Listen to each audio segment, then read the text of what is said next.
గణతంత్ర దినోత్సవం సందర్భంగా కేంద్ర ప్రభుత్వం పద్మ పురస్కారాలను ప్రకటించింది.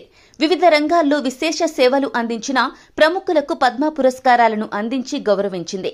ఈ నేపథ్యంలోనే సినీ రంగంలో ఎన్నో సేవలు అందించిన నందమూరి బాలకృష్ణకు పద్మభూషణ్ అవార్డు ప్రకటించింది.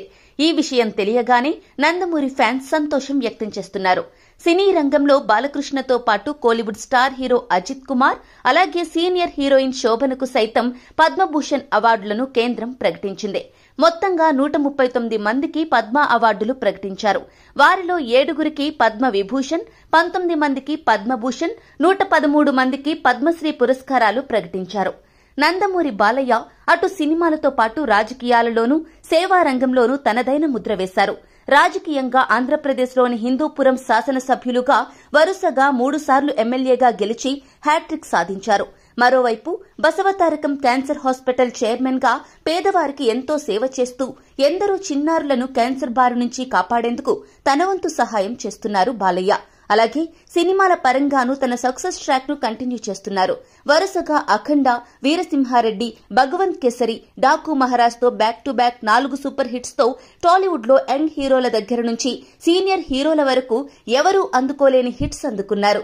వీటన్నింటితో పాటు బాలయ్య హోస్ట్ గా ఆహాలో స్ట్రీమ్ అవుతున్న అన్స్టాపబుల్ టాక్ షో ఇండియాలోనే నెంబర్ 1 షోగా రికార్డు క్రియేట్ చేసింది. అంతేకాదు ఈ షో ద్వారా కూడా బాలయ్య ఎంతో మందికి సేవ చేస్తున్నారు. టాలెంట్ ఉండి ప్రోత్సాహం లేని ఎంతో మందికి అన్స్టాపబుల్ వేదికపై పరిచయం చేసి వారిని ప్రోత్సహించడంతో పాటు తోచిన సహాయం అందిస్తున్నారు. ఇలా అన్ని రంగాల్లోనూ బాలయ్య అన్స్టాపబుల్ గా దూసుకుపోతున్నారు. ఇక కోలీవుడ్ స్టార్ హీరో అజిత్ కుమార్ హీరోగానే కాకుండా రేసర్ గా ఎంతో ప్రాచుర్యం పొందారు. సినిమా షూటింగ్ కి కొంచెం గ్యాప్ దొరికినా బైక్ పై విహారయాత్రలకు వెళ్లిపోతూ ఉంటారు అజిత్. తన 18వ ఏట మొదలైన ఈ అలవాటు దేశ విదేశాల్లో జరిగే రేసుల్లో ఆయనను పాల్గొనేలా చేసింది.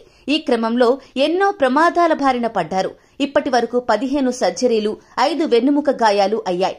అయినా వెనుతిరిగి చూడకుండా ప్రొఫెషనల్ రేసర్ గా గుర్తింపు పొందారు. ఇటీవలే దుబాయ్లో జరిగిన 24 కార్ రేసింగ్ లో ఆయన టీం విజయం సాధించింది. అంతేకాదు ఆయన ఆకాశంలో విహరించాలన్న కోరికతో పైలట్ ట్రైనింగ్ కూడా తీసుకున్నారు.